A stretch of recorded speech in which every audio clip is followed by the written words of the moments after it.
Les gonds rouillés de la porte de la cabane grinçaient, tandis que Blackthorn montait sur le porche pourri. Sa fille Iris, âgée de 8 mois, pleurait dans ses bras, et Timothy, âgé de 8 ans, s'accrochait à son manteau usé.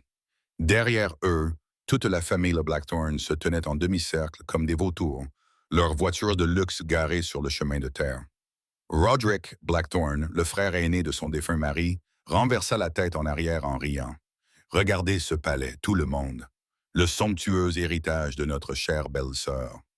Cordelia Blackthorn, la sœur de Garrett, ajusta ses lunettes de soleil de marque et renifla l'air humide avec dégoût. 1 dollar pour un mode de vie luxueux. Tu pourrais peut-être le louer 50 cents la nuit. La famille éclata d'un rire cruel tandis que le bébé Iris pleurait plus fort, perturbé par ses sons agressifs. Ethel serra les lèvres, refusant de leur donner la satisfaction de la voir pleurer. Elle avait dépensé le reste de ses économies pour acheter des billets d'avion pour l'Angleterre après que l'avocat de la famille l'ait informé de son héritage, convaincu qu'il devait y avoir une erreur. Elle réalisait maintenant que l'erreur venait d'elle, qui attendait de la décence de la part de personnes qui n'en avaient aucune. Le jeune Timothy tira sur la manche de sa mère, le visage perplexe, en montrant du doigt la brume qui recouvrait la montagne. Maman, à qui appartient ce château? Au loin, à peine visible à travers les nuages bas, se dressait une magnifique structure avec des flèches imposantes et des murs de pierre anciens, contrastant fortement avec la cabane délabrée. Marcus Blackthorn, le plus jeune des frères, suivit le regard du garçon et ricana. C'est le château de Ravenscraft, mon petit. Il appartient à un riche lord anglais qui l'a abandonné il y a des décennies. Peut-être que ta maman pourra lui faire signe depuis son manoir ici. D'autres rires résonnèrent dans la vallée. Nous avons fait le nécessaire pour que les services publics soient raccordés. Rodri ajouta, considérez cela comme notre cadeau de pendaison de crémaillère. La cabane est vide depuis que notre grand-père a acheté ce terrain dans les années 50. Il n'a jamais réussi à le vendre. Il y avait un problème avec le titre de propriété, quoi que cela puisse signifier. Nous devons y aller si nous voulons prendre notre avion. Les avocats se sont occupés de toutes les formalités.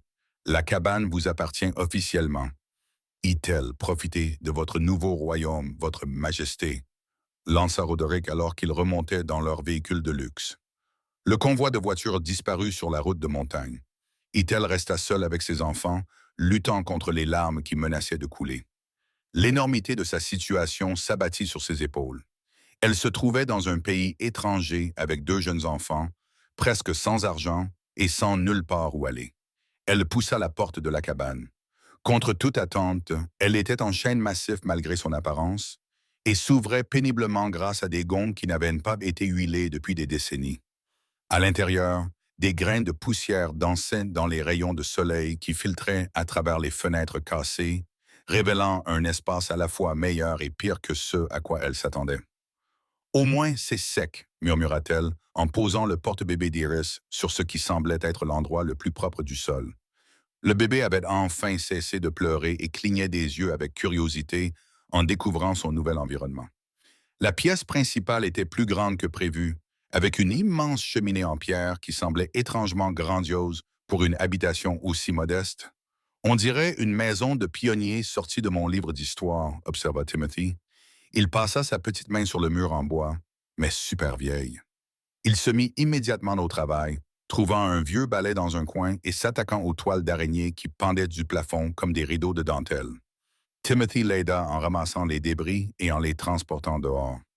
Ensemble, ils réussirent à dégager suffisamment d'espace dans la pièce principale pour installer leur sac de couchage. Il y a une pompe derrière, maman, s'écria Timothy. Et elle fonctionne, j'ai de l'eau. Une petite consolation, pensa-t-elle. Au moins, ils ne mourraient pas de soif. À l'approche du soir, elle s'attacha à rendre la cheminée utilisable. Malgré le printemps, la campagne anglaise devenait fraîche la nuit.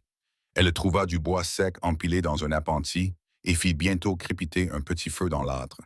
Timothy explora les lieux pendant qu'Iris dormait dans son porte-bébé. Maman, pourquoi ces pierres sont-elles différentes? Il avait raison. Les pierres de fondation étaient clairement beaucoup plus anciennes que la structure en bois qui les surplombait, couvertes d'étranges symboles sculptés qui rappelaient à cils les illustrations des manuscrits médiévaux qu'elle avait étudiés à l'université. Je ne sais pas, mon chéri, dit-elle en le rejoignant. Cette cabane était peut-être construite sur quelque chose de beaucoup plus ancien. À la tombée de la nuit, alors qu'ils se blottissaient autour du petit feu, elle ouvrit son sac à dos et fit l'inventaire de leurs provisions. Quelques pots de nourriture pour bébé, des crackers, 2 bouteilles d'eau, une boîte de couches. Cela ne durerait pas longtemps.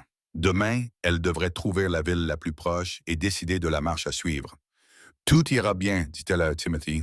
Ce n'est que temporaire, je te le promets. Je sais, maman, répondit-il. Papa disait toujours, tu es la personne la plus forte qu'il ait jamais rencontrée. Des larmes piquèrent les yeux d'Itzel. Garrett avait été son roc, son partenaire dans tout. Sa mort avait laissé un vide dans son cœur que rien ne pouvait combler. Elle embrassa Timothy sur le front et alla voir Iris. C'est alors qu'elle remarqua quelque chose d'étrange. Les planches au centre de la pièce ne correspondaient pas tout à fait aux autres. Elles étaient plus récentes, comme si elles avaient été remplacées pour cacher quelque chose en dessous. À la lueur vacillante du feu, la différence était subtile, mais indéniable. Un bruit étrange résonna sous leurs pieds. Ce n'était pas le bois qui s'affaissait, mais plutôt comme des pas lointains sur de la pierre. Timothy se redressa dans son sac de couchage, les yeux écarquillés. « C'était quoi, maman? »« Je ne sais pas, » murmura-t-elle. « Mais nous allons le découvrir. » Le lendemain matin, le jour se leva, clair et lumineux. La lumière du soleil pénétrait par les fenêtres cassées et illuminait l'intérieur poussiéreux de la cabane. Ethel n'avait presque pas dormi, son esprit tourmenté par des questions sur les bruits étranges et les planches dépareillées. Timothy, avec la résilience de l'enfance, avait fini par s'endormir, mais Ethel était resté éveillé à l'écoute. Les bruits n'étaient pas revenus. Poussé par la curiosité et l'espoir désespéré de trouver quelque chose de valeur à vendre, Syl fouilla la remise après le petit déjeuner et trouva un pied de biche rouillé parmi les outils abandonnés. Timothy tenant Iris sur le porche, à l'abri des débris potentiels, elle retourna vers les planches dépareillées. « Recule, ma chérie », prévint-elle en coinçant le pied de biche entre 2 planches. « Ça pourrait éclater. » Le bois gémit sous la pression, puis céda dans un craquement soudain. Syl trébucha en arrière, retrouva son équilibre et scruta l'espace qu'elle venait de créer. Au lieu de terre ou d'une cave à légumes, il n'y avait que l'obscurité et ce qui semblait être une marche en pierre. « Timothy, apporte-moi la lampe de poche de mon sac à dos, » appela-t-elle. Avec la lampe de poche pour enfant à la main, Ethel souleva d'autres planches, révélant ce qui était sans aucun doute un escalier en pierre descendant dans l'obscurité. Les marches étaient taillées dans la roche et disparaissaient dans la terre sous la cabane. « Qu'est-ce que c'est, maman? » demanda Timothy. « Je ne sais pas trop, » répondit-elle. « Mais je pense que quelqu'un a construit cette cabane sur quelque chose de beaucoup plus ancien. » Elle se demanda quoi faire. Le choix responsable aurait été de sécuriser l'ouverture et de se rendre en ville pour s'approvisionner. Mais le mystère sous ses pieds l'attirait et les préoccupations pratiques, comme savoir quoi faire d'Iris, s'estompèrent momentanément. « On peut descendre? » demanda Timothy d'une voix tremblante. Ethel prit une décision rapide. Elle confectionna une écharpe de sécurité pour Iris à partir de sa veste, attachant fermement le bébé à sa poitrine. « Reste juste derrière moi, » ordonna-t-elle à Timothy en lui tendant la lampe torche. « Si je te dis de remonter, tu le fais immédiatement. Compris? » Timothy acquiesça solennellement, serrant la lampe torche avec une détermination farouche. Les marches en pierre étaient usées par des siècles d'utilisation, légèrement creusées au milieu par d'innombrables pas. Il compta 17 marches avant d'atteindre le fond, débouchant dans une salle en pierre taillée dans la roche vive. L'air était étonnamment frais, ce qui suggérait l'existence d'un système de ventilation. Timothy éclaira les environs avec la lampe torche, révélant des murs recouverts de tapisseries défraîchies, arborant un blason, un corbeau noir serrant une couronne dorée. L'emblème était repris dans des sculptures sur pierre et sur un bouclier fixé au-dessus de ce qui semblait être une ancienne porte en bois, désormais scellée par des pierres effondrées. « Des corbeaux », murmura Timothy, comme au château de Ravenscroft, peut-être. Au centre de la pièce se trouvait un coffre en bois sombre, orné de ferrures en argent terni. Contrairement à tout le reste de la pièce, il semblait avoir été placé là relativement récemment, peut-être au cours du siècle dernier. Il n'était pas recouvert de l'épaisse couche de poussière qui recouvrait le reste de la pièce. « Devrions-nous l'ouvrir? » demanda Timothy en dirigeant le faisceau de la lampe torche vers le coffre. Itel s'approcha prudemment, s'attendant à moitié à ce qu'il soit verrouillé, mais le couvercle se souleva facilement grâce à des charnières bien huilées. À l'intérieur, enveloppés dans du cuir huilé qui les avait parfaitement conservés, ils trouvèrent une pile de documents qui coupèrent le souffle à Itzel. Le document du dessus était un brevet royal écrit sur du vélin, portant un sceau qui, même avec ses connaissances limitées de l'histoire britannique, lui permit de reconnaître qu'il datait de plusieurs centaines d'années. En dessous se trouvaient des titres de propriété, des cartes et des tableaux généalogiques, tous conservés avec un soin évident. Qu'est-ce que c'est, maman? Demanda Timothy. Ses mains tremblaient tandis qu'elle dépliait soigneusement les documents un par un, les posant sur le sol en pierre. Ce qu'elle découvrit la laissa sans voix. Des brevets royaux et des concessions foncières datant de 1318 et portant le sceau du roi Richard II, des titres de propriété pour le château de Ravenscraft et les 14 acres environnants.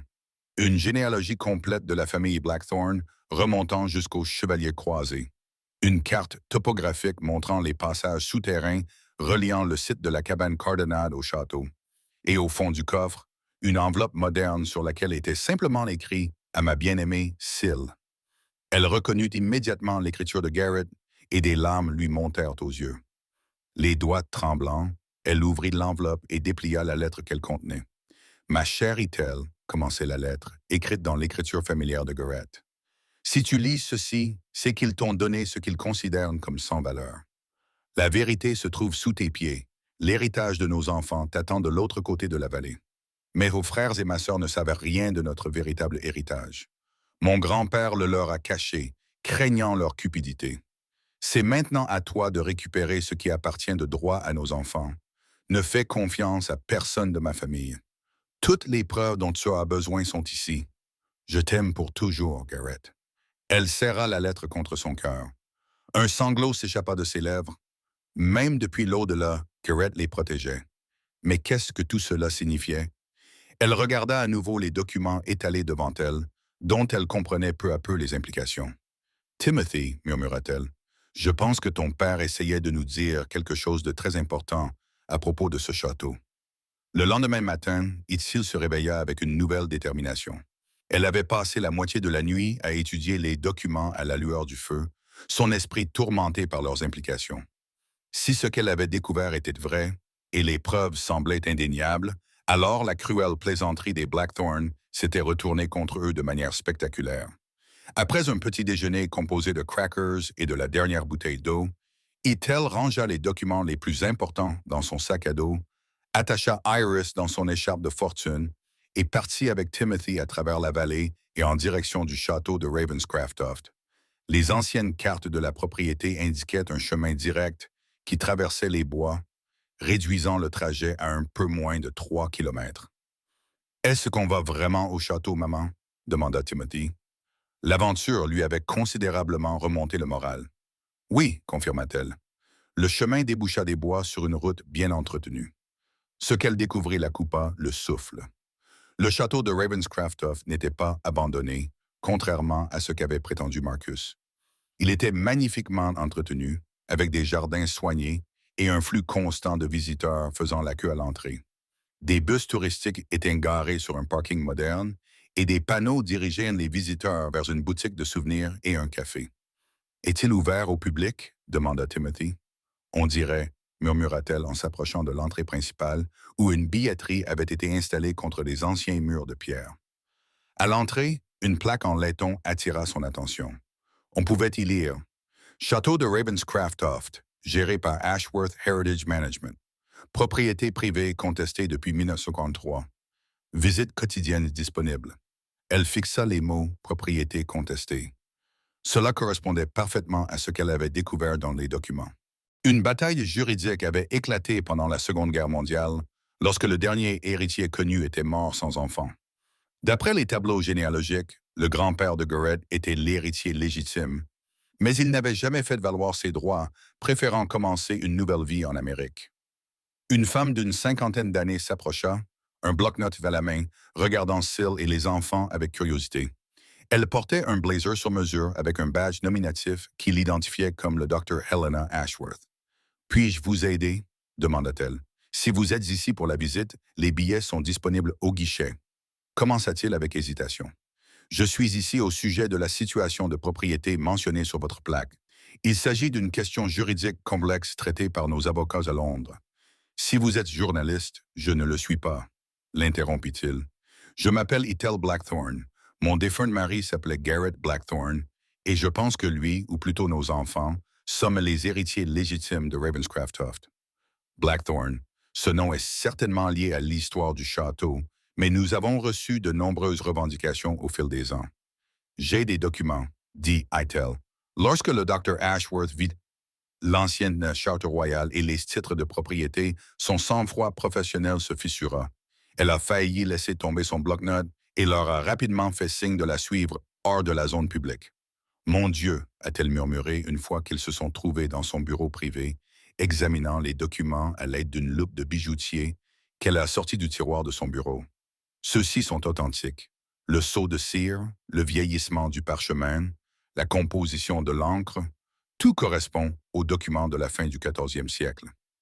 Elle a levé les yeux vers Syl avec un nouveau respect. Vous réalisez ce que cela signifie? Je commence à comprendre, répondis-je, mais j'apprécierais votre expertise. Le Dr. Ashworth posa la loupe et se cala dans son fauteuil. Ce château génère des millions de revenus depuis des décennies. Et légalement, tout cela appartient à vos enfants. L'Ashworth Heritage Trust gère la propriété depuis le début du litige sur la propriété, conservant les bénéfices en dépôt jusqu'à ce que le véritable héritier puisse être déterminé. Au cours de l'heure qui suivit, le Dr. Ashworth leur fit visiter le château en privé, leur dévoilant toute l'étendue de leur héritage. La structure médiévale était bien plus qu'un simple bâtiment historique. C'était une entreprise florissante. Le château normand du XIIe siècle abritait des artefacts médiévaux inestimables, attirant des érudits du monde entier. Les galeries des tuteurs exposaient des portraits originaux valant chacun des millions. Les salles à manger victoriennes étaient louées pour des mariages à 50 000 livres sterling par événement. La boutique de souvenirs et le restaurant généraient 300 000 livres sterling par an, tandis que les sociétés de production cinématographique payaient 100 000 livres sterling ou plus pour utiliser le château comme lieu de tournage de films historiques. Le bénéfice net annuel actuel est d'environ 4 à 2 millions de livres sterling, expliqua le Dr. Ashworth alors qu'il se tenait sur les remparts surplombant le vaste domaine. Cela représente environ 5,2 millions de dollars américains. Tout cet argent était détenu en fiducie, accumulant des intérêts en attendant que le propriétaire légitime le réclame. Ethel s'agrippa au parapet en pierre pour se stabiliser. Le montant était stupéfiant. Hier encore, elle comptait ses sous pour acheter du pain. Il y a autre chose que vous devriez savoir, poursuivit le Dr. Ashworth en baissant la voix. La fiducie lutte depuis des années contre des tentatives d'acquisition agressive. Une société appelée Blackthorne Global Investments s'est montrée particulièrement persistante. Blackthorne Global, c'est la société de mon beau-frère Roderick. En effet, acquiesça le Dr. Ashworth. Il a proposé à plusieurs reprises d'acheter la propriété, invoquant des liens familiaux, mais sans jamais fournir de documents comme les vôtres. La fiducie a toujours refusé, affirmant que la propriété n'était pas à vendre tant que la propriété n'était pas légalement établie.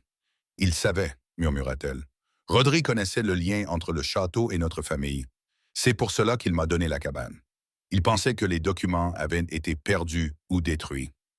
Si ces documents sont authentiques, dit le Dr. Ashworth en désignant le sac à dos d'Ethel, et je pense qu'ils le sont, vos enfants hériteront non seulement de ce château, mais aussi de l'une des plus grandes fortunes privées du patrimoine immobilier anglais.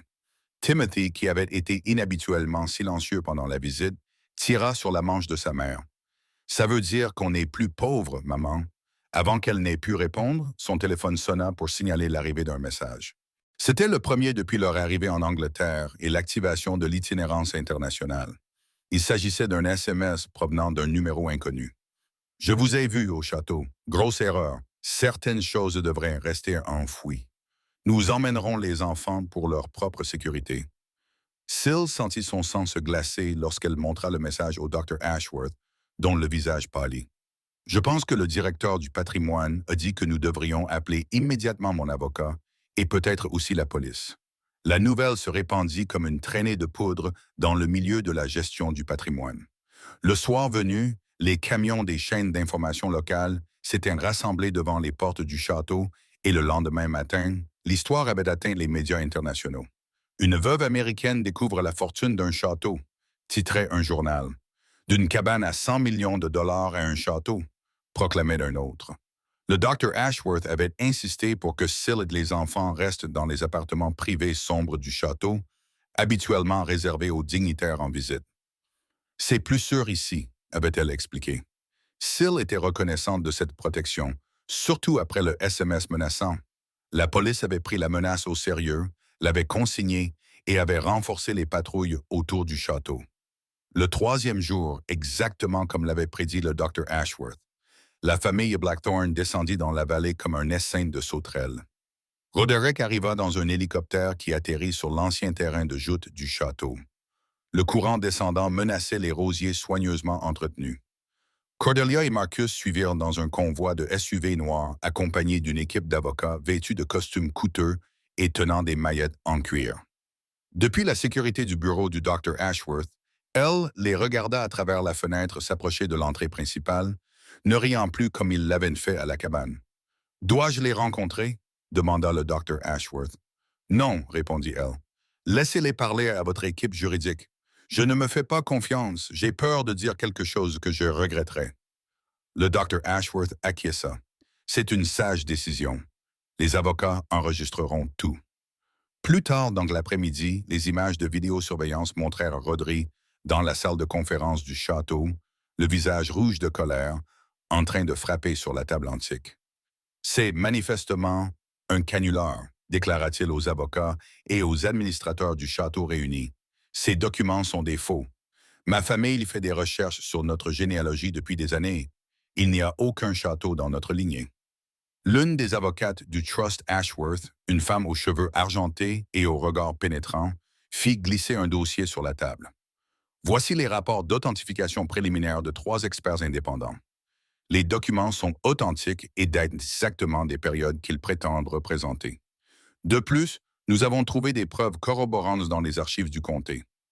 Marcus, toujours le plus discret des frères et sœurs, semblait de plus en plus mal à l'aise. « Nous devrions peut-être en discuter en privé », suggéra-t-il à Rodri, qui le fit taire d'un regard noir. Cordelia, toujours diplomate au sein de la famille, adopta une stratégie différente.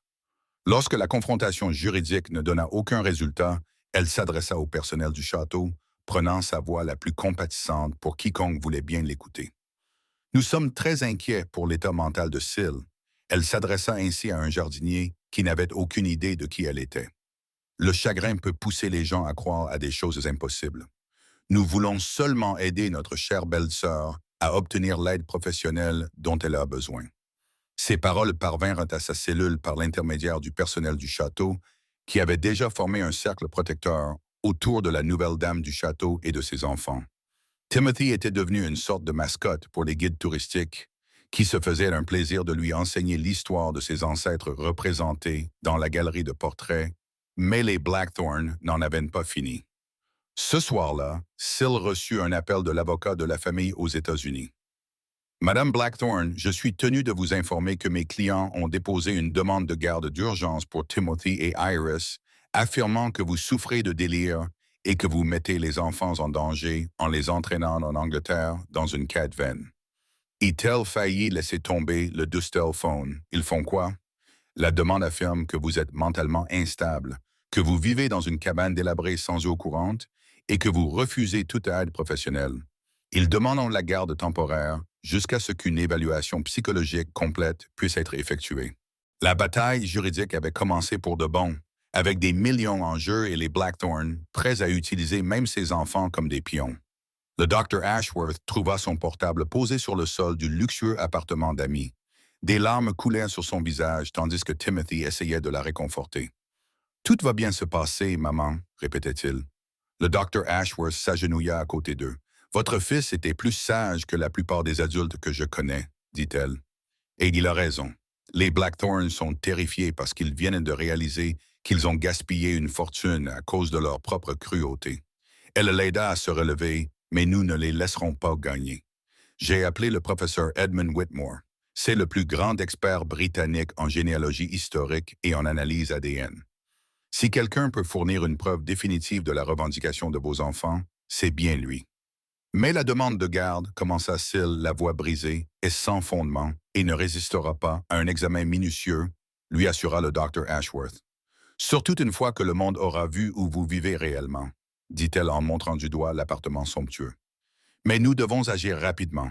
Les Blackthorns ont de l'argent et de l'influence, et ils n'ont pas peur de s'en servir. Que devons-nous faire? Demanda-t-il. Nous allons avoir besoin d'échantillons d'ADN, expliqua le Dr. Ashworth, de vos enfants et, si possible, des frères et sœurs Blackthorn également. Le professeur Whitmore les comparera avec des échantillons provenant de la crypte familiale du château. La crypte? Les yeux de Timothy s'écarquillèrent. Il y a des morts ici, de nombreuses générations de vos ancêtres, confirma le Dr. Ashworth avec un sourire doux. Et ils vont nous aider à prouver que vous avez votre place ici.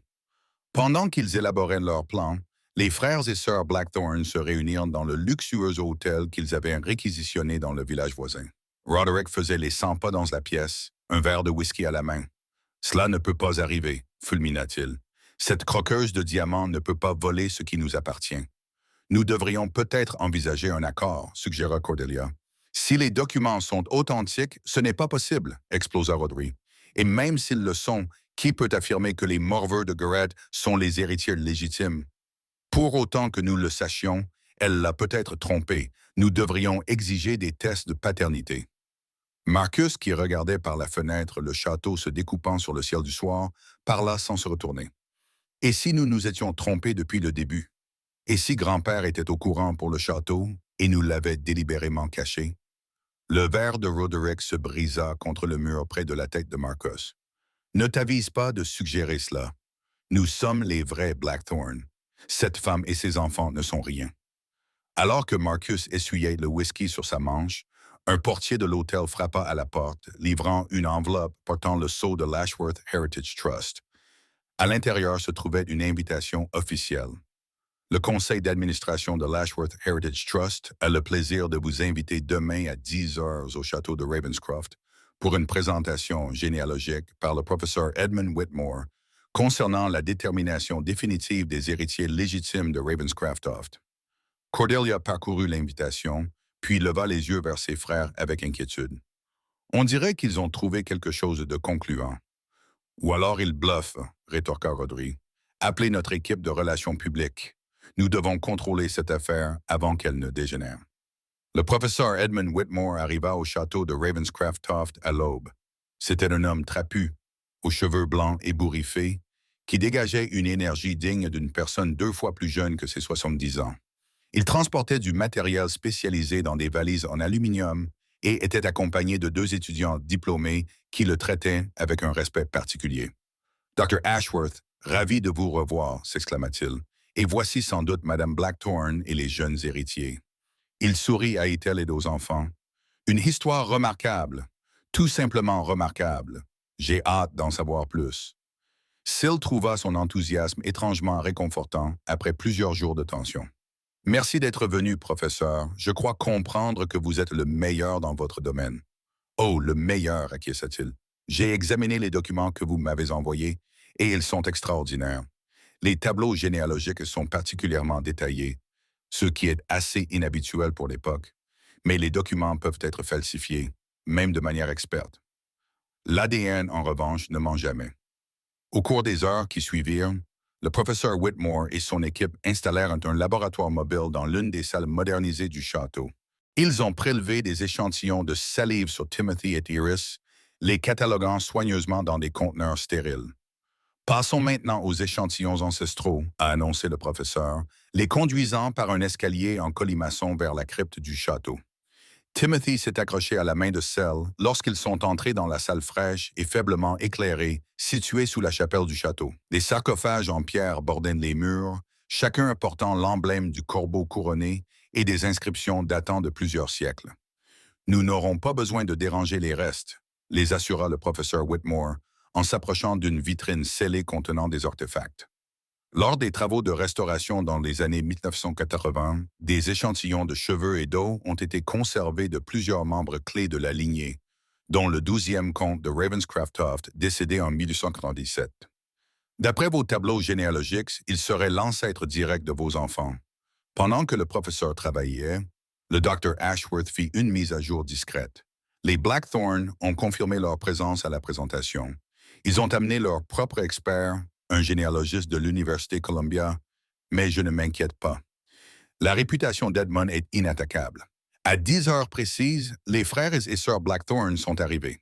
Accompagnés de leur équipe juridique et d'une femme à l'air sévère présentée comme le Dr. Elaine Harper, leur experte en généalogie, Rhodri a refusé de regarder Syl directement, tandis que Cordelia a fait mine de s'enquérir du bien-être des enfants avec une insincérité mielleuse. Seul Marcus semblait véritablement mal à l'aise, lui adressant un petit signe de tête qui aurait presque pu être une excuse. Le professeur Whitmore imposa son autorité dès qu'il prit la parole, sa prestance académique réduisant au silence même les tentatives d'interruption de Rhodri. Mesdames et messieurs, nous sommes ici en présence d'un mystère généalogique qui s'étend sur 6 siècles. Il commença par la lignée des Ravenscraft-Toft, plus tard connue sous le nom de Blackthorne après qu'un décret royal de 1983 eut autorisé le changement de nom, qui a été méticuleusement documenté dans ses archives. Il leur présenta l'arbre généalogique, soulignant les mariages et les naissances clés qui reliaient les Blackthorne modernes aux comtes médiévaux. Le Dr. Harper a tenté de soulever des objections quant à l'authenticité des documents, mais Whitmore l'a submergé de détails techniques sur le vieillissement du parchemin et la composition de l'encre, auxquels elle n'était clairement pas préparée à répondre. Mais les documents, aussi convaincants soient-ils, ne sont pas notre seule preuve. Le professeur Whitmore a poursuivi. Grâce à une analyse ADN comparant des échantillons provenant de la crypte familiale du château avec ceux des enfants de Sel, nous avons prouvé sans aucun doute scientifique que Timothy et Iris Blackthorne sont les descendants directs des propriétaires originaux du château. Il a projeté un tableau comparatif d'ADN que même les profanes dans la salle pouvaient comprendre. Les segments correspondants étaient surlignés en vert. La probabilité que cette correspondance soit le fruit du hasard est inférieure à 1 sur 500 millions, a-t-il déclaré. Le jeune Timothy et le bébé Iris sont sans aucun doute les descendants directs des comtes de Ravenscraft-Toft. Roderick s'est levé d'un bond. Cela ne prouvait rien. Bien sûr qu'ils sont des descendants. Nous le sommes tous. La question est de savoir qui a la priorité. Le professeur Whitmore sourit patiemment. J'allais y venir, Monsieur Blackthorne. Vous voyez, l'analyse ADN a révélé autre chose de tout à fait fascinant. Il passa à la diapositive suivante. Lorsque nous avons comparé votre profil ADN obtenu à partir du verre d'eau que vous avez utilisé lors de la réunion d'hier avec les échantillons ancestraux, nous avons découvert quelque chose d'inattendu. Le nouveau tableau montrait beaucoup moins de segments verts dans la colonne de Rhodri. Vous, Monsieur Blackthorne, ainsi que votre sœur et votre frère, êtes effectivement apparentés à la lignée Ravenscraft-Toft, mais pas par la lignée masculine directe comme le jeune Timothy Island. Votre lien provient d'une parente qui s'est mariée dans la famille en 1897. En termes généalogiques, vous êtes les descendants d'une branche cadette, une lignée secondaire sans droit direct au titre ou aux propriétés attachées. Le grand hall est devenu silencieux, tandis que les implications faisaient leur chemin. Puis le Dr. Ashworth asséna le coupe de grâce. De plus, nos archivistes ont fait une découverte extraordinaire dans les archives du château. La cabane où vous logez avec vos enfants est en fait l'ancienne guérite du château de Ravenscraft-Toft, construite en 42 comme première ligne de défense du domaine. La chambre souterraine découverte par Syl était une chambre forte, secrète, destinée à protéger les documents de la famille en temps de guerre. Elle se tourna vers Syl. Lorsque vous avez reçu, de manière moqueuse, l'acte de propriété de ce bien sans valeur pour $1, vous avez en fait reçu la clé qui vous permettait d'accéder à la propriété de l'ensemble du domaine. D'autres découvertes choquantes ont été faites au fur et à mesure que le professeur Whitmore poursuivait sa présentation. Les archives du château, désormais entièrement ouvertes à l'investigation, ont révélé des trésors inimaginables. Des chambres secrètes dans les murs du château contenaient de l'or et des bijoux médiévaux d'une valeur de 2 millions de livres sterling. Des manuscrits originaux, dont des bibles enluminées d'une valeur de 800 livres sterling chacune, des bouteilles de vin datant des années 1600, d'une valeur de 30 livres sterling chacune, et une collection d'œuvres d'art cachées pendant la Seconde Guerre mondiale, dont 2 tableaux perdus de Van Dyck que l'on croyait détruits lors du Blitz. La valeur totale de ces biens jusqu'alors non répertoriés, et conclut le Dr. Ashworth, dépasse les 40 millions de livres sterling, mais la preuve la plus accablante contre les frères et sœurs Blackthorne provenait de leurs propres recherches généalogiques. Le professeur Whitmore avait obtenu l'accès à leurs archives familiales privées grâce à une décision de justice, découvrant qu'ils avaient toujours été au courant de leur statut secondaire dans la lignée familiale. Ce document, dit-il en brandissant un papier portant la signature de Roderick, est une commande de recherche datant de 2015, dans laquelle vous demandiez spécifiquement à des historiens de trouver un moyen de contourner le problème principal de la lignée Blackthorne. Vous saviez que vous étiez issu d'une branche illégitime sans droit légal à l'héritage. Marcus se leva brusquement. J'en ai assez entendu, dit-il. Roderick Cordelia, il a raison. Grand-père m'a expliqué cela il y a des années. Nous sommes les descendantes de la fille de la gouvernante qui a épousé un cousin éloigné. Nous avons du sang Blackthorne, mais nous ne sommes pas dans la lignée directe. C'est pourquoi grand-père insistait tant pour que Garrett épouse quelqu'un de la bonne lignée. Il essayait de renforcer le droit de succession pour les générations futures. Le visage de Roderick se déforma sous l'effet de la rage. Tu savais tout cela depuis le début? Je pensais que tu le savais aussi, répondit Marcus. Sinon, pourquoi aurais-tu été si désespéré de prendre le contrôle du château? Sinon, pourquoi aurais-tu essayé de le garder loin de toi? Roderick se jeta sur son frère par-dessus la table, mais les agents de sécurité intervinrent avant qu'il ne puisse l'atteindre. Alors qu'il retenait Roderick, un petit carnet noir tomba de sa poche intérieure et atterrit ouvert sur la table.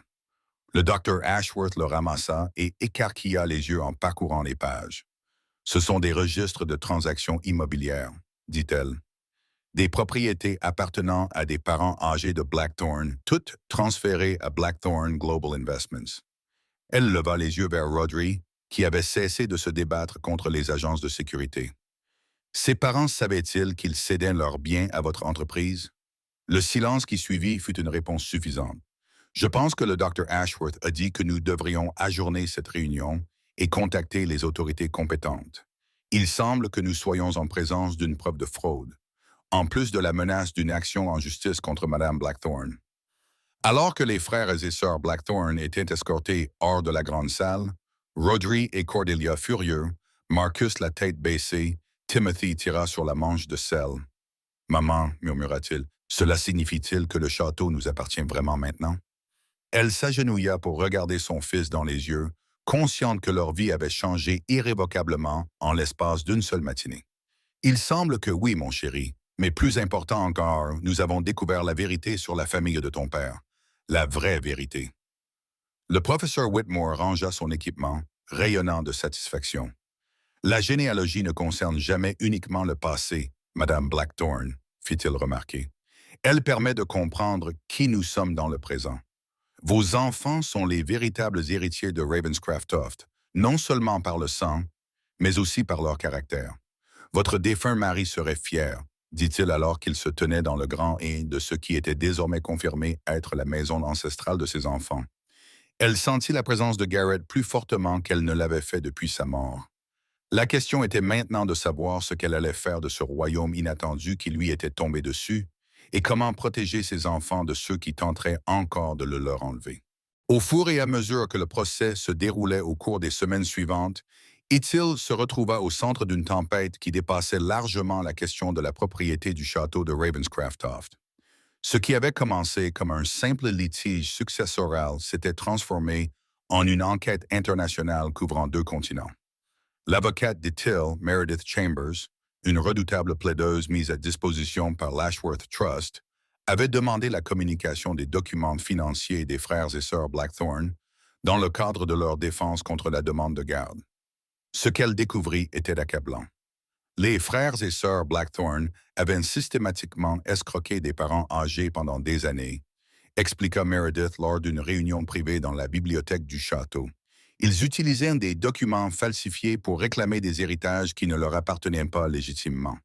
Le Dr. Ashworth, qui était devenu la plus proche alliée d'Hetzel, secoua la tête avec dégoût. « De combien de victimes parlons-nous? »« Au moins 7 que nous pouvons documenter, » répondit Meredith. « Tous des parents âgés des Blackthorne, la plupart souffrant de démence ou d'autres troubles cognitifs. Les frères et sœurs leur rendaient une visite, leur présentait des documents qui semblaient être des opportunités d'investissement et repartaient avec des titres de propriété, des certificats d'action et d'autres actifs. Ils ont pris pour cible leur propre famille, murmura-t-elle, leur propre sang. C'est ce qui rend cette affaire si insidieuse, acquiesça Meredith. Les victimes leur faisaient implicitement confiance en raison de leurs liens familiaux.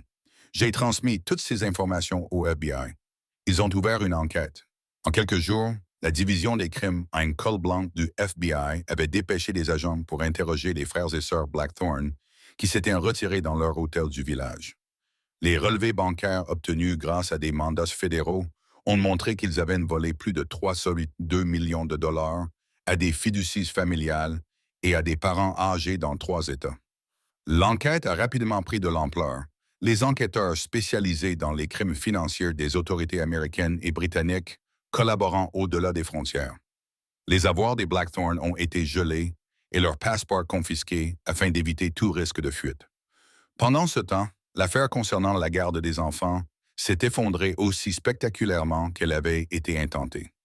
La juge Eleanor Hargrove, de la division familiale de la Haute Cour, a examiné les preuves et a rejeté l'affaire avec préjudice, ajoutant une sévère réprimande aux Blackthorne pour avoir tenté d'utiliser le système judiciaire familial à des fins financières. Ces enfants sont clairement bien élevés et profondément aimés, a noté la juge. La demande de garde ne semble être rien d'autre qu'une tentative honteuse de prendre le contrôle de leur héritage. Ce tribunal ne se prêtera pas à une telle manipulation. La menace de garde étant neutralisée, elle pouvait se concentrer sur la sécurisation de l'héritage de ses enfants. L'Ashworth Trust a officiellement reconnu Timothy et Iris comme les héritiers légitimes de Ravenscraft-Toft, transférant le contrôle du domaine et de son fonds fiduciaire considérable à sa cellule en tant que tuteur. L'affaire pénale contre les frères et sœurs Blackthorne est progressée rapidement. Les procureurs des 2 pays ont coordonné les accusations en se concentrant sur les exemples les plus flagrants de fraude. Les preuves étaient accablantes. Fausses signatures, virements bancaires manipulés et témoignages de soignants qui avaient été témoins des visites des frères et sœurs à des parents vulnérables. Dans un moment dramatique qui a fait la une des journaux internationaux, Roderick s'est effondré lors du contre-interrogatoire, essayant désespérément de négocier l'immunité en impliquant ses frères et sœurs. « Nous pensions être les véritables héritiers », a-t-il crié. « Nous méritons cet argent plus qu'un étranger », a renchéri Garrett. Cordelia a maintenu son innocence jusqu'à ce qu'on lui présente sa propre signature sur des documents falsifiés. Elle s'est évanouie lorsque le juge a prononcé les accusations criminelles, s'effondrant dans le box des témoins et nécessitant des soins médicaux avant que la procédure puisse se poursuivre. Marcus a étonnamment fait des aveux complets et exprimé un remords sincère. « J'étais faible », a-t-il admis devant le tribunal. « Je savais que ce que nous faisions était mal, mais je n'ai jamais eu le courage de m'opposer à mon frère et à ma sœur. J'ai vécu toute ma vie dans l'ombre de Rodri, craignant de le défier. Son repentir lui a valu une réduction de peine, 5 ans contre 15 pour Rodri et 8 pour Cordelia. Mais les frères et sœurs Blackthorne ont tout de même été envoyés en prison, leur réputation et leur liberté sacrifiées au profit de leur propre cupidité. Tout au long du procès, Itzel a conservé sa dignité, refusant de se réjouir ou de chercher à se venger. Lorsque les journalistes lui ont demandé sa réaction face aux peines prononcées, elle a simplement répondu « Justice a été faite. Mes enfants et moi pouvons désormais nous concentrer sur l'héritage qui nous a été confié. Cet héritage s'est avéré encore plus important qu'on ne le pensait initialement. » Alors que les archives du château étaient correctement cataloguées pour la première fois depuis des décennies, de nouveaux trésors ont fait leur apparition. Une collection de bijoux anglo-saxons enfouis dans les murs du château lors d'un siège au XVIe siècle. Un premier folio de Shakespeare, jusqu'alors inconnu, trouvé dans la bibliothèque. La correspondance entre le 7e comte de Ravenscraft-Toft et la reine Elizabeth Brown, qui a jeté un nouvel éclairage sur les intrigues politiques de l'époque des Tudors. Des universitaires et des conservateurs de musées du monde entier ont commencé à demander l'accès aux collections, redonnant ainsi tout son prestige au château de Ravenscraft-Toft.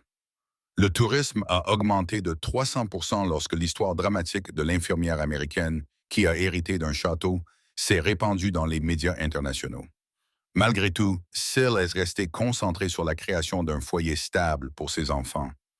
Elle a inscrit Timothy à l'école du village, où il est rapidement devenu le chouchou des enseignants et des élèves.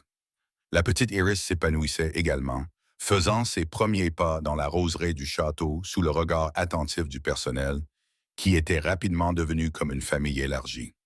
Le docteur Ashworth, en particulier, avait endossé un rôle de grand-mère, s'occupant des deux enfants et offrant à Ethel des conseils pour naviguer dans sa nouvelle position. Vous vous en sortez remarquablement bien, lui a-t-elle dit un soir alors qu'elles étaient assises dans le salon privé de la famille. Beaucoup de gens seraient dépassés par un changement de situation aussi soudain. Syl a souri.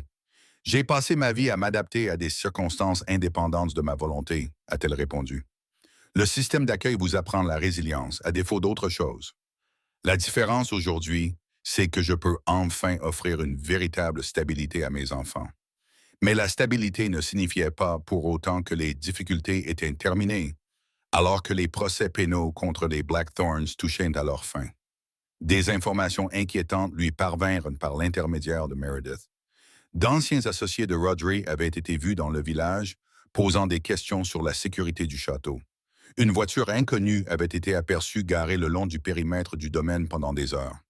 Ce n'était peut-être rien, a prévenu Meredith. Juste des journalistes de tabloïds à la recherche de photos, mais j'ai pris des mesures de sécurité supplémentaires par précaution. Ce soir-là, alors qu'Ethel bordait Timothy dans son lit dans sa chambre de la tour, désormais décorée d'affiches spatiales et de maquettes d'avions pour la faire ressembler davantage à une chambre de petit garçon qu'à une chambre médiévale, il posa la question qui le préoccupait depuis des jours. « Maman, est-ce que les méchants vont essayer de nous prendre notre château? » Syl s'assit sur le bord de son lit et lui repoussa les cheveux du front. « Non, mon chéri, le château t'appartient désormais légalement et pour toujours, à toi et à Iris. Personne ne peut nous le prendre. » « Mais oncle Rodri est vraiment en colère contre nous, » insista Timothy. « Ton oncle Rodri a fait de mauvais choix et il doit maintenant en assumer les conséquences. C'est ce qui le met en colère. Oui, mais il ne peut pas nous faire de mal. Nous avons des gens bien qui nous protègent. Papa serait heureux que nous ayons trouvé notre château, n'est-ce pas? Oui, Ethel murmura. Ton père s'est assuré que nous le trouverions. Il nous a laissé des indices parce qu'il savait à quel point tu es intelligent et courageux. En quittant la chambre de Timothy, Ethel s'arrêta dans le couloir de pierre, posant sa main contre le mur frais du château qui était devenu leur sanctuaire. Après une vie d'incertitude et de perte, elle avait enfin trouvé un endroit où elle et ses enfants avaient vraiment leur place. Le matin se leva, brumeux et éthéré. Le château de Ravenscraft s'élevant comme une île au milieu d'une mer de brouillard, Ethel se tenait à la fenêtre de la chambre principale, regardant les agents de sécurité effectuer leur patrouille matinale le long des murs du château. Les mesures de protection renforcées étaient à la fois rassurantes et inquiétantes, nécessaires, mais rappelant constamment les menaces potentielles. Un léger coup à sa porte l'attira de sa rêverie. Le docteur Ashworth entra, portant un épais dossier et affichant une expression mêlant excitation et inquiétude. « J'ai fait des recherches sur quelque chose qui me tracasse, dit-elle. La cabane, ou plutôt la guérite. Pourquoi le grand-père de Garrett l'aurait-il acheté séparément du château?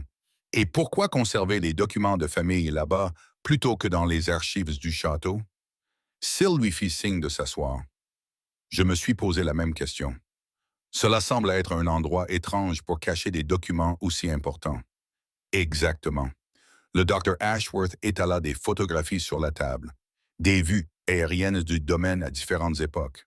Regardez ça. En 1943, lorsque le litige concernant la propriété a commencé, la guérite faisait clairement partie du domaine du château. Mais en 1950, une nouvelle limite de propriété avait été tracée, la séparant du domaine principal. Elle désigna un document, un acte de transfert. Celui-ci montre que Thomas Blackthorne, le grand-père de Garrett, a acheté uniquement la propriété de la guérite en 1951, peu après son arrivée en Amérique. Il a versé une somme symbolique à la fiducie qui gérait le domaine litigieux. « Mais pourquoi ?» demanda-elle. « Pourquoi ne pas avoir tenté de revendiquer l'ensemble du château s'il disposait des documents prouvant sa propriété? Je pense qu'il jouait la carte du long terme. » Le docteur Ashworth expliqua que l'Europe se remettait encore de la Seconde Guerre mondiale. La bataille juridique aurait été coûteuse et longue, sans garantie de succès. En achetant uniquement la maison du gardien, que tout le monde considérait comme sans valeur, il s'assurait de conserver les preuves documentaires pour les générations futures tout en évitant une confrontation directe. Il a donc caché les documents sous le plancher et a attendu, murmura Sel. Mais pourquoi n'en a-t-il pas parlé à sa famille? Pourquoi Garrett ne l'a-t-elle appris que lorsqu'elle a laissé échapper une nouvelle idée? Jusqu'à quand? Demanda le docteur Ashworth. Jusqu'à peu avant sa mort. Il est dit que Garrett a rendu visite à la sœur de son grand-père, sa grande-tante Eleanor, environ 3 mois avant son accident. Il est revenu différent, plus sérieux.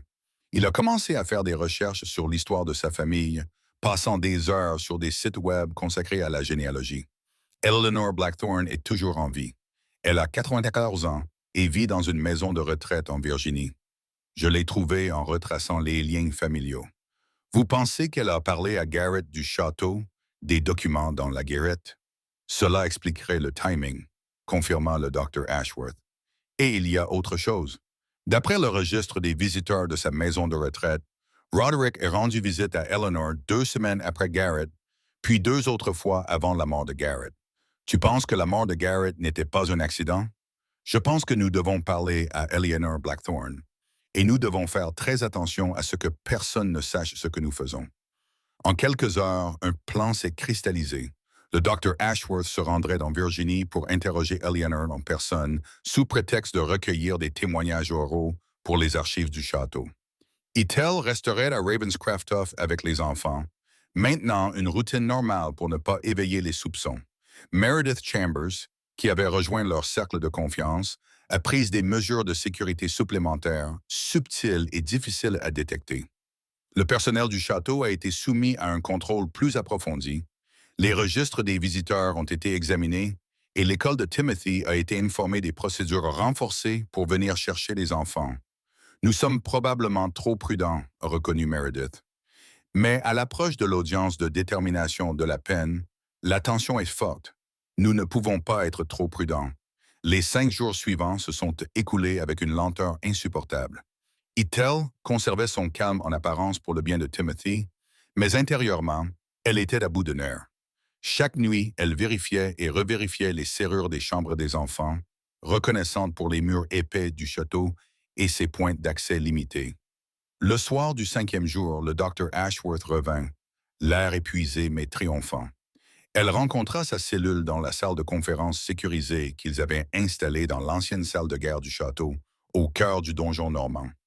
Eleanor Blackthorne est une femme remarquable. Elle a commencé fort dès 94 ans et n'a pas du tout été intimidée par Rodri ou ses menaces.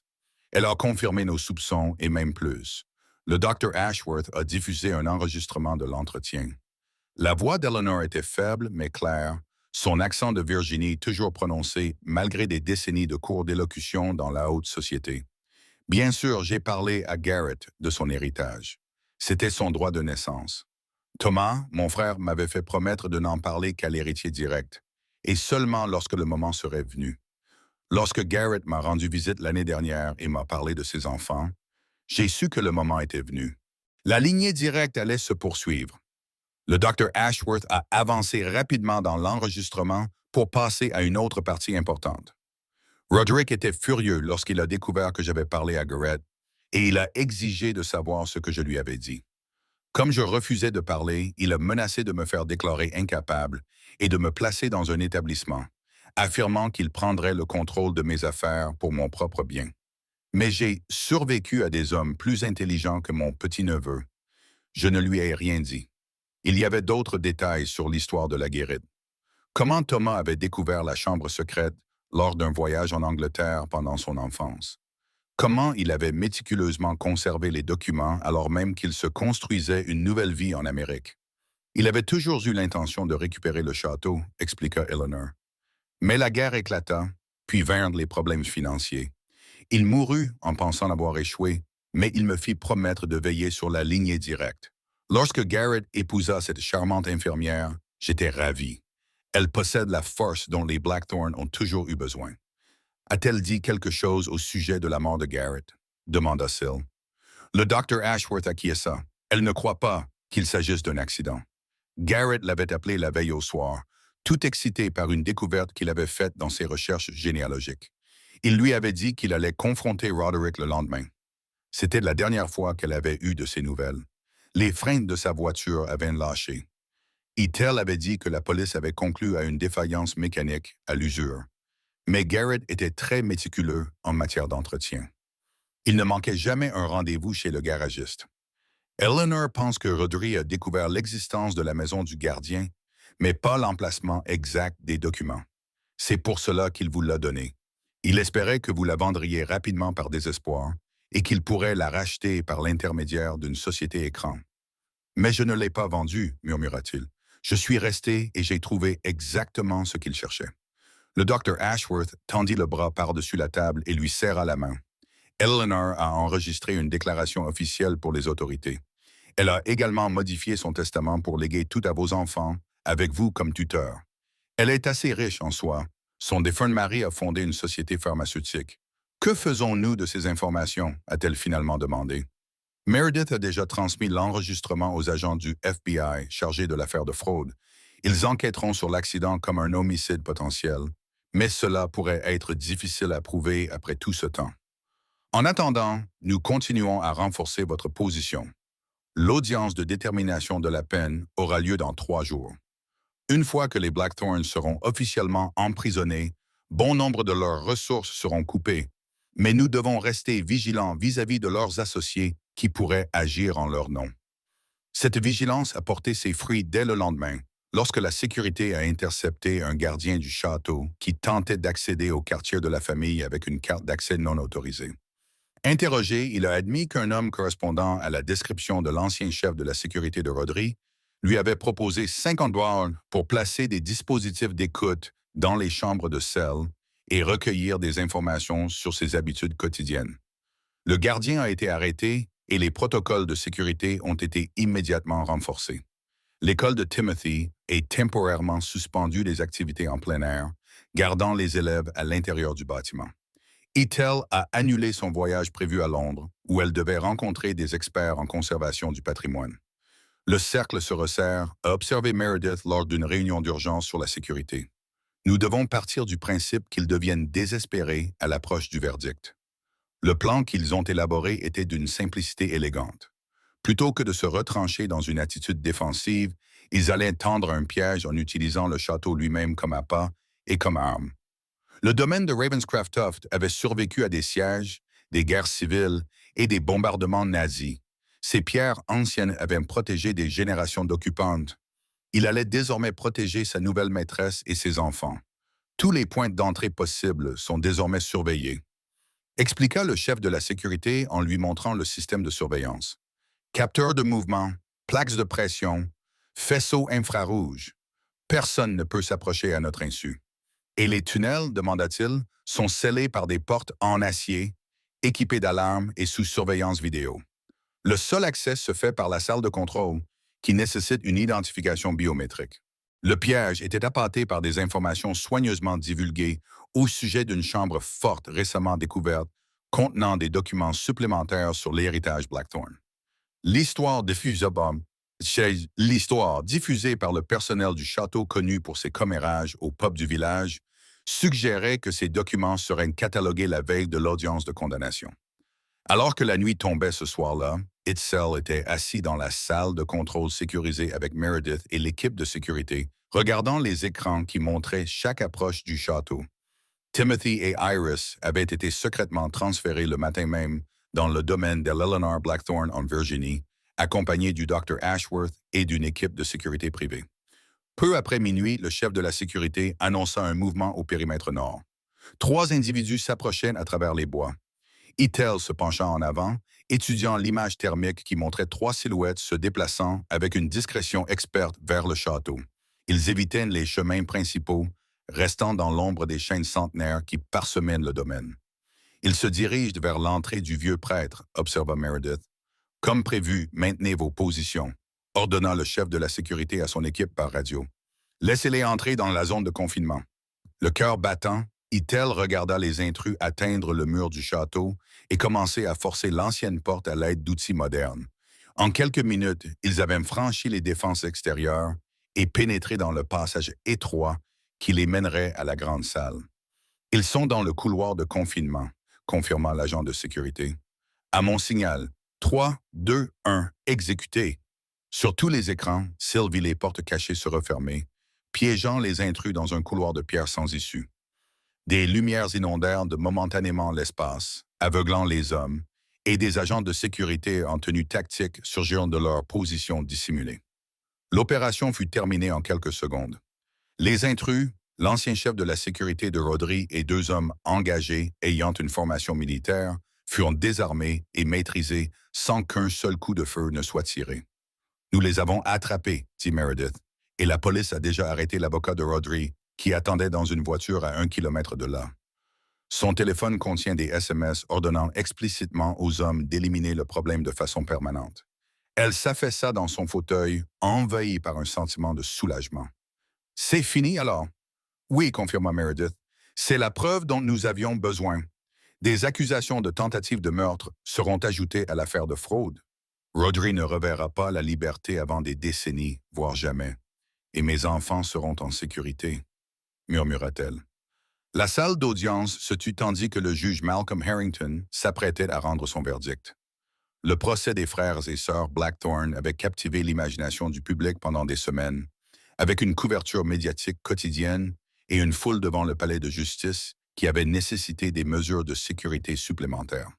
L'audience de détermination de la peine marquait aujourd'hui l'aboutissement d'un processus judiciaire qui avait mis au jour des décennies de fraude, de manipulation et finalement de tentatives de meurtre. Syl était assise au premier rang à côté de Meredith, le dos droit et l'expression calme. Derrière elle, la tribune était bondée de journalistes, d'observateurs juridiques et de nombreuses victimes des Blackthorne, des parents âgés qui avaient enfin obtenu justice pour les biens qui leur avaient été volés. À la table de la défense, les frères et sœurs offraient un tableau désolant. Rodri, autrefois impérieux et autoritaire, était désormais assis, le regard vide, vêtu de sa combinaison de prisonnier, les preuves de son complot meurtrier ayant anéanti toute chance de clémence. Cordelia, dont les vêtements de marque avaient été remplacés par une tenue institutionnelle, fixait ses mains jointes. Seul Marcus montrait un peu d'animation, se retournant de temps en temps pour établir un contact visuel avec elle, son expression étant un mélange complexe de remords et de résignation. Le juge Harrington s'éclaircit la gorge, faisant taire les derniers murmures dans la salle d'audience. Au cours de mes 30 années de carrière, j'ai rarement rencontré une affaire qui combine une cupidité aussi calculée et un mépris aussi cruel pour les liens familiaux, commença-t-il. Les preuves présentées devant cette cour ont établi sans aucun doute raisonnable que les accusés se sont livrés à une conspiration systématique visant à escroquer leurs propres parents, dont beaucoup étaient âgés et vulnérables. Il s'adressa à chaque frère et sœur individuellement, exposant leurs crimes spécifiques et les preuves retenues contre eux. Lorsqu'il en est venu au complot meurtrier, son ton est devenu encore plus sévère. Monsieur Blackthorne, les preuves indiquent que la mort de votre frère n'était pas l'accident qu'elle semblait être. Alors que l'enquête rouverte se poursuit, cette cour estime que les preuves de votre tentative ultérieure d'éliminer Mme Blackthorne et ses enfants sont à la fois crédibles et profondément troublantes. La décision du juge a été rapide et sans appel. Rodri a été condamné à 15 ans de prison pour fraude, avec des charges supplémentaires en attente pour complot, en vue de commettre un meurtre. Cordelia a été condamnée à 8 ans pour son rôle dans les crimes financiers, et Marcus, en reconnaissance de sa coopération et de ses remords apparents, a été condamné à 5 ans avec possibilité de libération conditionnelle après 3 ans. De plus, le juge a ajouté, « Ce tribunal ordonne le remboursement intégral de toutes les victimes, y compris la restitution de tous les biens détournés à leurs propriétaires légitimes. Les biens personnels des accusés seront liquidés si nécessaire pour satisfaire ces jugements. » À l'extérieur du palais de justice, sous un ciel printanier radieux, les journalistes se sont rassemblés autour de Meredith, lui criant des questions et lui tendant leur micro. Plutôt que de les éviter, Itel a décidé de faire une brève déclaration, dans l'espoir de mettre définitivement un terme à ce spectacle public. « Justice a été rendue aujourd'hui », a-t-elle déclaré d'une voix claire. « Pas seulement pour ma famille, mais pour toutes les personnes qui ont été victimes de la cupidité des frères et sœurs Blackthorne. Mon défunt mari Garrett s'est efforcé de découvrir la vérité avant sa mort, et je pense qu'il serait satisfait de ce résultat. Un journaliste lui a demandé, allez-vous demander des poursuites pour meurtre dans le cadre de la mort de votre mari? L'enquête sur l'accident de Garrett a été rouverte sur la base de nouvelles preuves. Je fais confiance aux autorités pour suivre ces preuves où qu'elles mènent. Je me concentre désormais sur mes enfants et sur la responsabilité que nous avons de préserver le château de Ravenscraftoft pour les générations futures. Quel effet cela fait-il de passer de presque sans-abri à propriétaire d'un château valant des millions? La valeur de Ravenscraftoft ne réside pas dans son prix, répondit Syl. Sa véritable valeur réside dans son histoire, son importance culturelle et ce qu'il représente pour la communauté qui l'entretient depuis des générations. Mes enfants et moi ne sommes que les gardiens actuels d'un héritage qui remonte à 6 siècles. Avant que d'autres questions ne puissent être posées, Meredith s'avança. C'est tout pour aujourd'hui. Madame Blackthorne va se concentrer sur sa famille et la fondation du patrimoine de Ravenscraftoft, qui sera annoncée la semaine prochaine. Merci. Ils se frayèrent un chemin à travers la foule jusqu'à une voiture où le docteur Ashworth était assis avec Timothy. Le garçon avait insisté pour être présent lors du prononcé de la sentence, estimant qu'il était important de voir cette conclusion de ses propres yeux. À 8 ans, il comprenait plus que la plupart des enfants de son âge, ayant vécu des circonstances extraordinaires qui l'avaient contraint à se confronter à des concepts adultes tels que la justice et la trahison. « C'est vraiment fini, maman ?» demanda-t-il. Itel passa son bras autour de lui et le serra contre elle. « Oui, mon chéri, cette partie est terminée. Maintenant, nous pouvons nous concentrer sur la construction de notre nouvelle vie. » Le docteur Ashworth sourit depuis l'autre côté de la voiture. « Et quelle vie ce sera? Le conseil d'administration de la Heritage Foundation est ravi de vos projets pour le château. » Ces projets avaient mûri au cours de semaines de mûres réflexions. Plutôt que de traiter le château comme une résidence privée, isolée de la communauté environnante, Itsil avait décidé d'élargir son rôle en tant que monument historique et centre culturel vivant. La grande salle accueillerait des programmes éducatifs pour les écoles locales. Le vaste domaine serait ouvert aux événements communautaires et, surtout, une partie des revenus touristiques du château servirait à financer des bourses d'études pour les enfants qui avaient perdu leurs parents, en hommage à la mémoire de Garrett. La décision du tribunal avait été rapide et sans appel. Itzel et ses enfants étaient les seuls héritiers légaux du château de Ravenscraftoft et de tous ses biens. Les frères et sœurs frauduleux risquaient des peines de prison fédérale et avaient été condamnés à verser 7 millions de dollars de dommages et intérêts à leurs victimes cet après-midi-là. Les équipes de télévision locales ont immortalisé le moment où Itzel a gravi le grand escalier du château avec Timothy, prenant officiellement possession des lieux lors d'une cérémonie de remise des clés organisée par l'Ashworth Heritage Trust. Timothy, les yeux écarquillés malgré le fait qu'il ait vécu dans le château pendant des semaines pendant la procédure judiciaire, a murmuré une question qui a fait sourire les dignitaires réunis. « Maman, est-ce qu'on vit vraiment dans un château maintenant? » « Oui, a-t-elle répondu. C'est notre maison et nous allons en faire une maison pour beaucoup d'autres aussi. Dans les jours qui suivirent, un flot de sympathisants arriva à Ravenscraftoft. Des villageois locaux apportèrent des cadeaux de bienvenue traditionnels, des universitaires désireux d'accéder aux archives. Même des parents éloignés des Blackthorne qui avaient souffert aux mains de Rodri et cherchaient maintenant à établir des liens avec la vraie famille dont ils n'avaient jamais soupçonné l'existence. Parmi ces visiteurs, il y eut une surprise. La femme et les jeunes filles de Marcus Blackthorne, âgées de 6 et 3 ans. Catherine Blackthorne, une femme discrète qui avait toujours semblé éclipsée par les frères et sœurs dominateurs de son mari, demanda à s'entretenir en privé avec Itel. « Je tiens à m'excuser, dit-elle. Je soupçonnais Roderick et Cordelia, mais j'avais trop peur pour parler. Marcus essayait de nous éloigner de leur manigance, mais il a toujours été le plus faible des trois. » Itel observa la femme, ne voyant pas en elle une ennemie, mais une autre victime de la dynamique toxique qui régnait dans la famille Blackthorne. « Votre mari a fait preuve de courage à la fin. » Elle dit, « Il a dit la vérité au moment où cela comptait le plus. Il m'a dit de venir vous voir pour montrer à nos filles que le nom Blackthorne n'est pas synonyme de cupidité et de cruauté. Il veut qu'elles connaissent leur cousin, qu'elles fassent partie de quelque chose de mieux que ce dont ils faisaient partie. » Cette demande toucha en elle quelque chose qu'elle n'avait pas prévu. Le désir que ses enfants connaissent leur famille élargie, qu'ils aient des cousins et des liens au-delà de la tragédie qui les avait amenés à Ravenscraft. Vos filles seront toujours les bienvenues ici, dit-elle finalement. Timothy a aussi besoin d'une famille. Nous en avons tous besoin. Lorsque Catherine partit, promettant de revenir régulièrement avec les filles, Zell sentit un poids lui être enlevé. Le cycle de division et de ressentiment qui avait empoisonné la famille Blackthorne pendant des générations était enfin brisé. À sa place, quelque chose de nouveau et de plus sain pouvait se développer. Ce soir-là, alors qu'elle bordait Timothy dans son lit dans sa chambre de la tour, désormais entièrement sécurisée pour les enfants malgré son architecture médiévale, il lui posa une question qui l'a pris au dépourvu. « Maman, sommes-nous riches maintenant? »« Nous avons plus que ce dont nous avons besoin, » répondit-elle. « Le château génère des revenus qui nous permettront de subvenir à nos besoins et d'aider les autres. Mais la véritable richesse n'est pas une question d'argent, Timothy.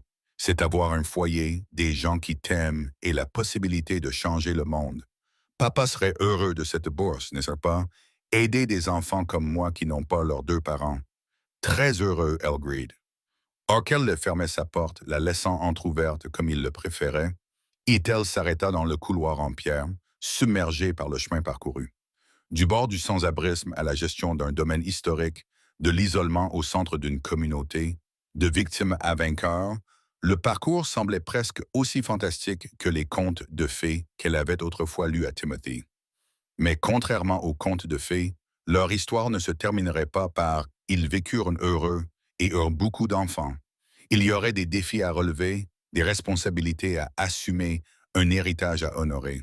Le château n'était pas seulement une maison, mais une responsabilité qui façonnerait la vie de Timothy et d'Iris d'une manière qu'elle commençait seulement à comprendre. Pourtant, pour la première fois depuis la mort de Garrett, Syl se sentait capable de faire face à tout ce qui pourrait arriver. Les frères et sœurs Blackthorne avaient ri lorsqu'ils lui avaient vendu la cabane pour $1, sans imaginer que cela l'amènerait à découvrir le droit de naissance de ses enfants. Leur moquerie était devenue sa force. Leur cruauté s'était transformée en opportunité. 5 années s'étaient écoulées avec la rapidité qui accompagne le rythme naturel de la vie. Le château de Ravenscraft, autrefois symbole de la noblesse ancienne, s'était transformé en quelque chose que ses constructeurs médiévaux n'auraient jamais pu imaginer. Un héritage vivant qui conciliait préservation et utilité, histoire et humanité. Timothy, aujourd'hui âgé de 13 ans, était devenu un jeune homme réfléchi qui s'intéressait sincèrement à son héritage. Le week-end, il organisait des visites guidées spécialisées du château pour les enfants, leur rendant l'histoire accessible à travers des récits de chevaliers, de passages secrets et de batailles lointaines. Et c'est ici qu'elle stockait les armes pendant la guerre civile, expliquait-il à un groupe d'écoliers aux yeux écarquillés, en montrant des anneaux de fer encastrés dans le mur de ce qui était aujourd'hui la boutique de souvenirs. Pas la guerre civile américaine, mais la guerre civile anglaise, lorsque les hommes d'Oliver Cromwell ont tenté de s'emparer du château. Mes ancêtres, ajouta-t-il après une pause, encore émerveillé par cette idée, soutenaient le roi. Ils ont donc dû cacher leurs meilleures épées lorsque les soldats de Cromwell sont arrivés. Iris, âgée de 5 ans, n'avait aucun souvenir de la cabane ni de la lutte qui les avait amenés à Ravenscraft. Née dans une quasi-pauvreté, mais élevée dans le privilège, elle courait dans les couloirs où ses ancêtres avaient autrefois régné, traitant les anciennes armures comme des équipements de jeu, malgré les gentils rappels du guide touristique lui demandant de ne pas les toucher.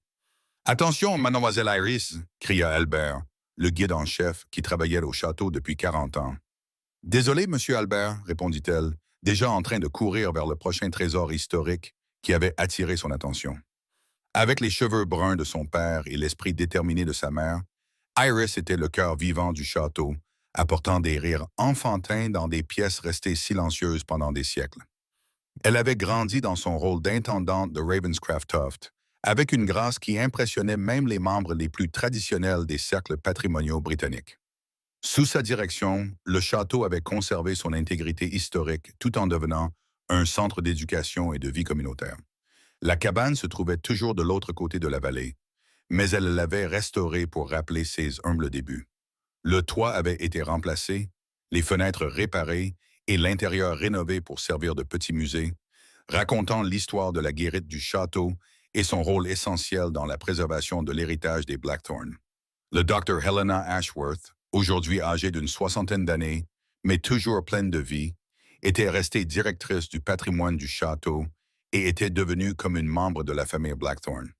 Elle entra dans le solarium, portant un porte-document en cuir, ses chaussures pratiques claquant sur le sol en pierre. Les préparatifs pour la fête des moissons sont terminés, annonça-t-elle. La fête annuelle des moissons de Ravenscraft était devenue un moment fort du calendrier local, réunissant villageois, touristes et amateurs de patrimoine pour un week-end de célébration d'inspiration médiévale. Il y aurait des concours de tir à l'arc, de la musique traditionnelle, des démonstrations d'artisanat et un festin dans la grande salle qui combinerait des recettes historiques et des plats modernes. Timothy prend son rôle d'hôte très au sérieux, répondit Sel. Il s'en sortira à merveille, lui assura Helena. Ce garçon est fait pour ça. Il comprend naturellement la responsabilité qui accompagne les privilèges. Et tel acquiesça, le cœur rempli de fierté. Malgré les circonstances extraordinaires de leur vie, elle avait travaillé dur pour que ses enfants gardent les pieds sur terre, pour leur inculquer les valeurs qui avaient guidé sa propre vie. La compassion, le travail acharné et la gratitude. Timothy aidait à l'entretien du château pendant les vacances scolaires, apprenant des compétences pratiques aux côtés du personnel. Iris, malgré son jeune âge, participait déjà au tri des dons pour la banque alimentaire locale qui opérait depuis l'une des dépendances du château. Le contraste entre leur vie actuelle et ce qu'elle aurait pu être n'était jamais loin de l'esprit de Sil. Les frères et sœurs Blackthorn étaient toujours en prison, bien que Marcus ait récemment obtenu une libération conditionnelle pour bonne conduite et se soit installé dans une petite ville du Nord, loin de Ravenscraft et des souvenirs douloureux qu'elle lui rappelait. Son ex-femme Catherine et leur fille venaient régulièrement au château. Les filles étaient désormais des amies inséparables d'Iris, malgré la différence d'âge. Le vieux Magnus Grimby, le fermier voisin qui avait autrefois peur de le reconnaître en présence des frères et sœurs Blackthorn, était désormais le jardinier en chef du château. « Votre seigneurie », dit-il. Le titre était une formalité ludique qu'ils appréciaient tous les deux. Le courrier du jour était arrivé. Il y a une lettre pour le jeune maître qui semble importante. Elle porte le sceau de l'Université de Cambridge. Sil prit l'enveloppe. Malgré son jeune âge, Timothy avait correspondu avec plusieurs universités au sujet de leur programme d'histoire, impressionnant les universitaires par ses questions détaillées sur les études médiévales. « Merci, Magnus, dit-elle. Vous vous joindrez à nous pour le dîner ce soir? Madame Pototz prépare son célèbre ragoût d'agneau et vous savez comment elle se sent quand les gens manquent de sa cuisine. Je n'oserais pas décevoir Madame Potts, répondit Magnus en riant. Alors qu'il retournait à ses tâches, il réfléchit à la façon dont Ravenscraft s'était intégré à la communauté environnante. Le château employait plus de 30 résidents locaux à temps plein, des jardiniers aux guides touristiques en passant par le personnel administratif. Ces visiteurs apportaient des revenus essentiels aux magasins et restaurants du village. Ce qui était autrefois un symbole d'isolement aristocratique était devenu un moteur économique et culturel pour toute la région. La scène finale de leur transformation se déroula ce soir-là lors du festival annuel des récoltes de Ravenscraft. Des centaines d'habitants et de visiteurs se sont rassemblés dans l'enceinte du château pour profiter de divertissements allant des démonstrations de fauconnerie aux danses folkloriques traditionnelles. Les stands de nourriture proposaient tout, du pain médiéval authentique aux plats britanniques modernes préférés, et les enfants couraient sur les pelouses, faisant voler des cerfs volants décorés de l'emblème du corbeau de Ravenscraft. Alors Kit Sill s'adressait à la foule depuis les marches de la grande salle, les équipes de tournage d'un documentaire sur les domaines historiques britanniques immortalisaient ce moment pour la postérité.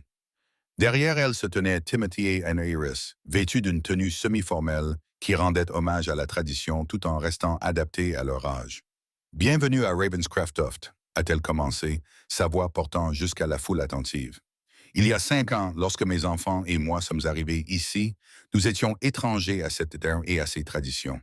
Aujourd'hui, grâce à votre gentillesse et à votre accueil, nous sommes fiers de considérer cette communauté comme notre foyer. » La foule a applaudi chaleureusement. Beaucoup se souvenaient de l'histoire dramatique de cette infirmière américaine et de ses enfants qui avaient découvert leur héritage et de la cruauté des frères et sœurs Blackthorn qui s'était retourné contre eux de manière spectaculaire. Le château de Ravenscraft existe depuis plus de 800 ans. Sa style poursuivit. Il a traversé des guerres, des bouleversements politiques et des changements d'époque. Il a été une forteresse, une maison, un musée, et nous espérons qu'il sera désormais un centre d'apprentissage et une communauté. Mes enfants et moi ne sommes que les gardiens actuels de cet héritage remarquable, et nous prenons cette responsabilité très au sérieux. Elle fit signe à Timothy, qui s'avança avec une confiance nouvelle. Au cours des 5 années qui s'étaient écoulées depuis leur arrivée à Ravenscraft, il était passé d'un garçon timide et incertain à un jeune homme déterminé. Sa voix, qui commençait à mûrir avec l'adolescence, portait clairement tandis qu'il prononçait son discours soigneusement préparé. Mon père m'a dit un jour que la véritable noblesse ne réside pas dans les titres ou la richesse, mais dans la façon dont nous traitons les autres et dans la différence que nous faisons dans le monde. Il a déclaré. Son assurance était remarquable pour un garçon de 13 ans s'adressant à des centaines de personnes. C'est pourquoi le programme de bourse qui porte son nom est si important pour notre famille. Nous voulons que Ravenscraft soit un lieu qui change des vies pour le mieux, tout comme il a changé la nôtre. Le réalisateur du documentaire a approuvé d'un signe de tête son caméraman, qui a immortalisé le moment où Timothy a annoncé l'extension du programme de bourse aux étudiants internationaux et un nouvel accent mis sur la recherche en matière de conservation de l'environnement. À la fin de la cérémonie officielle, alors que les festivités se poursuivaient dans la soirée, elle a trouvé un moment tranquille pour remettre à Timothy la lettre de Cambridge. Ses yeux se sont écarquillés lorsqu'il a lu l'invitation à participer à un programme d'été spécial destiné aux jeunes historiens doués, conçu spécialement pour des étudiants intéressés par les études médiévales. « Ils veulent que j'y aille l'été prochain », s'exclama-t-il. Le professeur Harrington déclara « Mes questions sur l'architecture des châteaux témoignaient d'une perspicacité remarquable pour quelqu'un d'aussi jeune. Tu crois que je peux y aller, maman? » « Bien sûr, lui assura elle. Ton père serait très fier de la façon dont tu as embrassé ton héritage. » Plus tard dans la soirée, alors que les lanternes illuminaient les jardins du château et que la musique traditionnelle flottait dans l'air, Helena rejoignit Syl sur les remparts. En contrebas, Timothy enseignait à Iris et à ses cousins une danse médiévale qu'il avait apprise auprès des reconstituteurs historiques. « Vous avez accompli quelque chose de remarquable ici, » observa Helena. « Quand je pense à quel point cet endroit a failli tomber entre les mains de Rodri, » frissonna-t-elle légèrement. Il l'aurait vendu morceau par morceau. Les œuvres d'art, les artefacts, le terrain lui-même. Parfois, j'y pense aussi, admit-il. Les choses auraient pu être très différentes si nous avions abandonné.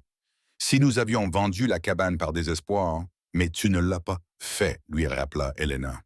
Tu as persévéré. Tu as découvert la vérité. La vérité avait continué à se dévoiler de manière inattendue. L'enquête sur la mort de Garrett avait finalement révélé des preuves de manipulation des freins de sa voiture, mais il restait difficile de prouver l'implication directe de Roderick. D'autres victimes de fraude s'étaient manifestées après le procès, prolongeant la peine de Rodri de plusieurs années, et les archives du château avaient continué à livrer des trésors historiques, notamment une correspondance qui apportait un nouvel éclairage sur la politique des tuteurs et les techniques de construction médiévale. L'histoire s'est terminée là où elle avait commencé, avec Syl bordant les 2 enfants dans les lits qui avaient autrefois accueilli des princes et des princesses médiévaux. La chambre d'Iris, adjacente à celle d'Itil dans l'aile familiale, avait été décorée sur le thème du ciel, avec des étoiles peintes au plafond par un artiste local. Timothy avait insisté pour conserver sa chambre dans la tour, bien qu'elle ait été modernisée avec un chauffage adéquat et un bureau où il pouvait étudier sa collection croissante de livres d'histoire. Alors qu'elle éteignait les lumières et se rendait dans la chambre de Timothy, celui-ci posa la question qui avait marqué le début de leur voyage 5 ans plus tôt. « Maman, à qui appartenait ce château? » Cette fois, Ethel avait une réponse différente. Elle sourit et embrassa son front, voyant dans son visage le mélange parfait des traits de Garrett et des siens. « Il appartient à tous ceux qui l'aiment, mon chéri. À ceux qui l'ont construit pierre par pierre, à ceux qui l'ont préservé à travers les siècles, à la communauté qui l'entoure aujourd'hui. Nous avons simplement la chance de pouvoir l'appeler notre maison. » Timothy acquiesça pensivement. « Je vais faire en sorte qu'il reste debout pendant encore 800 ans. » Je n'en doute pas, répondit Ethel, sachant au fond de son cœur que son fils comprenait la véritable valeur de son héritage, qui ne se mesurait pas en dollars ou en livres sterling, mais en histoire, en responsabilité et en opportunité de faire la différence. Alors qu'elle fermait la porte et traversait les couloirs silencieux du château de Ravenscraft, Syl s'arrêta devant une fenêtre donnant sur la vallée. Au loin, la cabane, la guérite qui avait constitué son héritage en dollars, était visible au clair de lune, avec son toit restauré et ses murs solides, rappelant tout le chemin parcouru. Le dernier plan montrait le château la nuit. Chaque fenêtre brillait d'une lumière chaleureuse, n'étant plus un monument du passé, mais un phare d'espoir pour l'avenir. Là où une famille qui avait été raillée et méprisée régnait désormais sur son propre royaume privé, non pas par arrogance ou par droit, mais par gestion et service, transformant un héritage ancien en un cadeau vivant pour les générations à venir. Et quelque part, Sel aimait à penser que Garrett veillait sur eux, heureux que son dernier acte d'amour ait ramené sa famille à la maison.